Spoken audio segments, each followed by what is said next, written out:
નમસ્કાર વિદ્યાર્થી મિત્રો,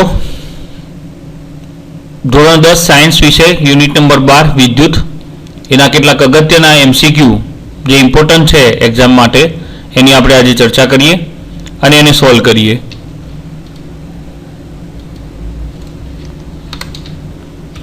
એમાં ફર્સ્ટ છે આપેલ ધાતુના તારની વિદ્યુત અવરોધકતા શેના પર આધારિત છે?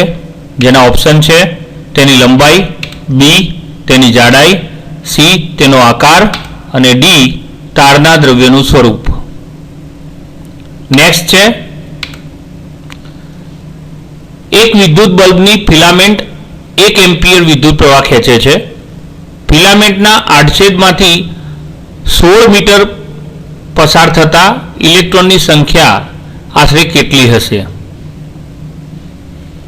જેના ઓપ્શન છે 10⁻20 કહેતા 10⁻20, 10⁻16, 10⁻18 અને 10⁻23.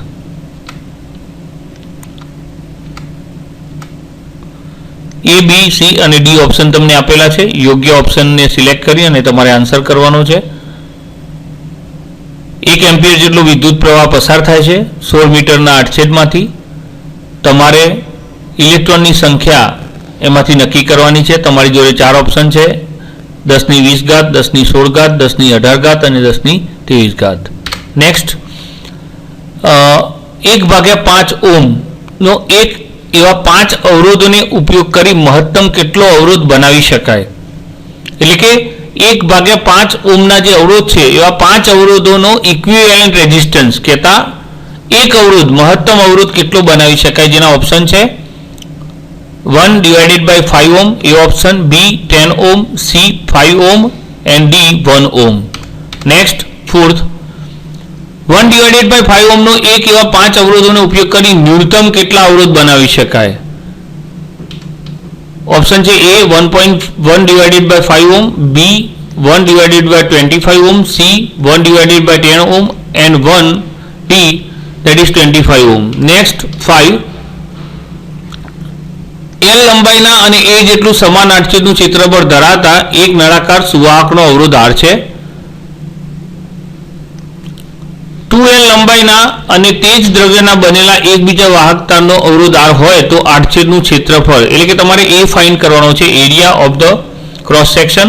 ઓપ્શન છે A A/2, B 3A/2, C 2A અને D 3A. નેક્સ્ટ 6, જો એક અવરોધોથી વહેતા વિદ્યુત પ્રવાહ I માં 100% વધારો કરવામાં આવે, કહેતા તાપમાન બદલાતું નથી એમ ધારી લો, તાપમાનમાં કોઈ પણ પ્રકારનો ફેરફાર થતો નથી, તો વપરાતા પાવરમાં થતો વધારો ખાલી જગ્યા હોય છે. ઓપ્શન છે A 100%, B 200%, C 300% અને D 400%.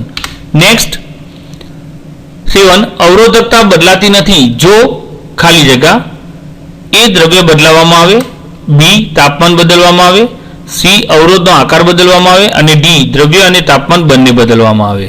નેક્સ્ટ, વિદ્યુત પાવરના એકમને આ રીતે પણ દર્શાવી શકાય છે. જેના ઓપ્શન છે volt ampere, B kilowatt hour, C watt second અને D જૂલ સેકન્ડ. નેક્સ્ટ 9, એક વિદ્યુત પરિપથમાં 2 ઓહ્મ અને 4 ઓહ્મના 2 અવરોધોને ક્રમમાં 6 વોલ્ટની બેટરી સાથે શ્રેણીમાં જોડેલ છે. 4 ઓહ્મના અવરોધ દ્વારા 5 સેકન્ડમાં વપરાતી ઉષ્મા કેટલી હશે? A જેના ઓપ્શન છે 5 joule, B 10 joule, C 20 joule અને D 30 joule. And the last, એક વિદ્યુત પરિપથમાં 40 વોટ, 60 વોટ અને 100 વોટના રેટિંગના 3 વીજળીના ગોળા અનુક્રમે A, B અને C એક વિદ્યુત સ્ત્રોત સાથે સમાંતર જોડાયેલા છે, તો A બધા બલ્બ સમાન પ્રકાશથી પ્રકાશિત થશે, B બલ્બ A નો પ્રકાશ સૌથી વધુ હશે, C A બલ્બ કરતા B બલ્બનો પ્રકાશ વધુ હશે અને D B બલ્બ કરતા C બલ્બનો પ્રકાશ ઓછો હશે. ખાસ આમાં ધ્યાનમાં રાખીશું છે કે જે વિદ્યુત પરિપથ છે એ સમાંતરમાં જોડાયેલો છે, એને ધ્યાનમાં રાખીને આનો આન્સર કરીશું. તો આ પ્રમાણે 12 જે વિદ્યુત ચેપ્ટર છે એના આ ઇમ્પોર્ટન્ટ MCQ છે જે પરીક્ષાને અનુલક્ષીને ખૂબ જ અગત્યના છે, જેની આપણે ચર્ચા કરી. હવે પ્રેક્ટિસ દરમિયાન બધા જ વિદ્યાર્થીઓએ જે આન્સર કર્યા હોય એને સરખાવવા માટે આપણે લાસ્ટની સ્લાઇડમાં દરેકના આન્સર આપણે અહીંયા બતાવેલા છે. તમારા આન્સર આની જોડે કમ્પેર કરીને તમે તમારો સ્કોર જાણી શકો છો. અને એ સ્કોરના આધારિત તમે વધારેમાં વધારે પ્રેક્ટિસ કરી અને ઘણા ખરા MCQ પરીક્ષાના અંતર્ગત તૈયાર કરી શકો છો. ખાસ થેન્ક્સ.